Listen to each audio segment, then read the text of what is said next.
शांति वाला कोमल हृदय का लड़का है।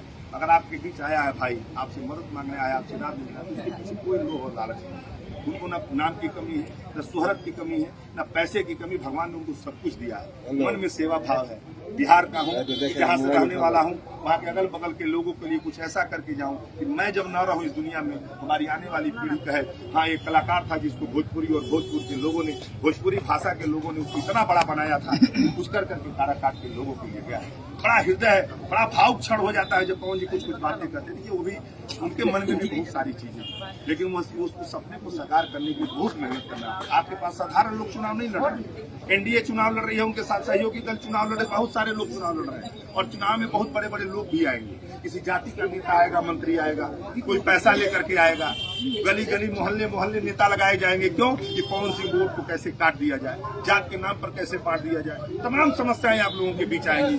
लेकिन बहादुरी की तरह दम लगा करके आपको डटे रहना है। अगर 4 तारीख को रिजल्ट आएगा तो कहीं नहीं कहीं भारतीय इतिहास में सुनहरे अक्षरों में काराकाट का नाम निकलने जा रहा है। और जरा कल्पना करिएगा कि जब आपका बेटा और भाई 4 तारीख को सदन में चुनाव जिता करके भेजेंगे, 542 का जब सदन होगा, आपका बेटा जब एंट्री करेगा तो आय या शेर का नारा लगाएगा। क्यों? कि निर्दल काराकाट की जनता ने चुनाव जिता करके भेजा है। जब पैदल चलेगा तो पूरी दुनिया का टेलीविजन कैमरा और मीडिया उसके ऊपर देखेगी और काराकाट की जनता को सलाम करेगी, हाथ जोड़ेगी और कहेगी कि वाह काराकाट की जनता, परिवर्तन के नाम पर तुमने साथ दिया, विकास के नाम पर तुमने साथ दिया। और एक नौजवान की हिम्मत को दाग देना चाहिए आपको, जिसे इतना नाम शोहरत होने के बाद भी सारे लोग पीछे पड़े हैं।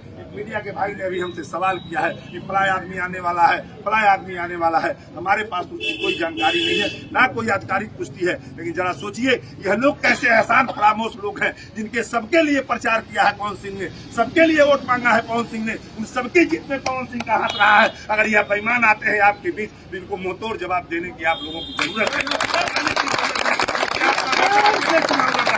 आपके बेटे के पास सिर्फ एक आशीर्वाद है, काराकाट की जनता, काराकाट के नौजवान, काराकाट की हमारी माताएं बहनें। इसलिए निवेदन करूंगा कि कोई भी द्वेष ईर्ष्या भेदभाव हो, सबको भूल जाइएगा। सिर्फ एक माँ और बेटे की जो इच्छा थी, उस माँ की जिसने बहुत सारी चीजें, बहुत सारी बातें हैं, मैं नहीं चाहता हूँ कि सार्वजनिक जाहिर करूँ। बहुत ही नेक और नेक दिल लड़का आया है आपके बीच चुनाव में, इसका कोई स्वार्थ नहीं है। इसमें सारा भेदभाव भूल करके, जाति धर्म मत मजहब भूल करके, कहीं उनसे कोई गलती हो जाती है उनको क्षमा करते हुए, यह जानकर मेरे घर का अपना बेटा है और भाई है, मतदान करिएगा। 1 तारीख को मैं गारंटी के साथ देता हूँ, 1 तारीख को वोट दीजिएगा, 4 तारीख को रिजल्ट आएगा, 5 तारीख को आधार कार्ड और पैन कार्ड का एड्रेस बदल जाएगा, निवासी हो जाएंगे पवन सिंह इस काराकाट के, अपना जीवन समर्पित कर देंगे काराकाट को। इसमें कहीं किसी को पवन सिंह आए हैं, कहीं कहीं मन में लोग कुछ कुछ बातें कहते तो दुख भी होता है बात को सुनकर के। अपने निजी स्वार्थ के लिए, अपने निजी काम के लिए हम किसी व्यक्ति का शोषण करें, उसको परेशान करें, यह हमारा समाज नहीं कहता है, ना यह हमारा संस्कार कहता है। और भोजपुरी भाषा के लोग अति संस्कारी को, उनके अंदर जो चीज और भाव होता है वो मैंने दुनिया में कहीं नहीं देखा है। इसलिए अवसर मिला है और आपको कोरा कागज, एकदम साफ सुथरा बेदाग कैंडिडेट मिला है, जिसके पीछे पूरी दुनिया पड़ी है। चैनल मीडिया खोलिए तो सिर्फ एक नाम आता है, एक नाम, काराकाट और पवन सिंह के अलावा कोई दूसरा न्यूज नहीं चल रहा इस समय चैनल पर। सारी दुनिया की नजर पड़ी है, बड़े बड़े नेता देख रहे हैं कि कौन गया है लड़का लड़ने भोजपुर में, जहाँ की वहाँ जनता अपने घर में इतना ढेर सारा रही है। ये तय है कि 4 तारीख के रिजल्ट में आप सभी का आशीर्वाद मिलने वाला है। इसमें कोई अगड़ा पिछड़ा नहीं है, कोई जाति धर्म मत मजहब नहीं है। इसलिए देश और ईर्ष्या मिटा दीजिएगा। अगर कहीं गलती भी हो जाए पवन सिंह से या उनके किसी सहयोगी से, इसके लिए पवन जी की तरफ से, उनके तरफ से मैं दोनों हाथ जोड़ करके आपका पैर पकड़ के क्षमा मांगता हूँ कि हमारे कान में या पवन जी के कान में कहीं ये बात मत आए कि हमारे परिवार के लोग बट गए हैं, हमारे घर के लोग बट गए हैं। यह सिचुएशन बताने दीजिएगा। कहीं द्वेष और ईर्ष्या में कोई ये आपका एक कदम गलत हो जाएगा तो बहुत बड़ा क्षति हो जाएगा। दोबारा कोई पवन सिंह फर्क अदा करके चुनाव नहीं लड़ेगा। इसलिए फैसला कर लीजिएगा। हमारे खास करके नौजवान साथियों को कहूंगा, उत्साहित होकर के कहीं कहीं वैसी कोई बात मत बोलिएगा जहाँ हमारे बड़े बुजुर्गों के मान सम्मान को ठेस पहुंचे।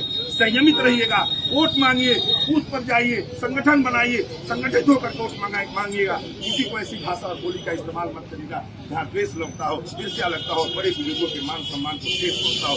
यह ध्यान रखिएगा। बड़े बुजुर्गों का आशीर्वाद, आप लोगों का स्नेह और प्यार कतई उन लोगों के मुंह पे तमाचा मिलेगा जिन्होंने 18 से 25 साल के लड़कों को लफुआ शब्द कह करके संबोधित किया है कि कहा वो लड़के वही घूम रहे हैं, उनके चाहने से थोड़ी पवन की सदन में पहुंच जाएंगे। मुझे पूरा विश्वास है कि बड़े बुजुर्ग हर जाति धर्म के लोगों का आशीर्वाद लेकर के और आप लोगों का प्यार और मोहब्बत लेकर के यही नौजवान साथी 1 तारीख को मतदान देंगे और 4 तारीख को काराकाट का झंडा ऊंचा करेंगे सदन में जाकर। बहुत सारे मुद्दे लोग आएंगे, भड़काने का काम करेंगे।